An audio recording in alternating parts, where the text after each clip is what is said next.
നാട്ടിൽ വന്നിട്ടുണ്ട്. അപ്പോൾ നമ്മൾ അച്ഛൻ്റെ തറവാട്ടിലെ തെയ്യാണിന്ന്. അപ്പോൾ നമുക്ക് ബാക്കി കാണിച്ചു തരാം.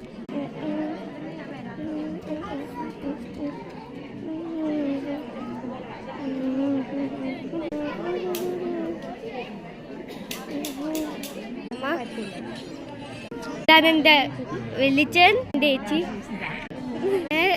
എൻ്റെ ചേച്ചിയുടെ അമ്മ, ഇതെൻ്റെ ഡാഡി, എൻ്റെ അച്ഛൻ.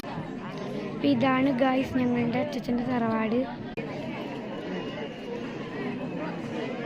കുറേ ആൾക്കാർ വന്നിട്ട് ഇതാണ് എൻ്റെ അച്ഛൻ്റെ തറവാട്.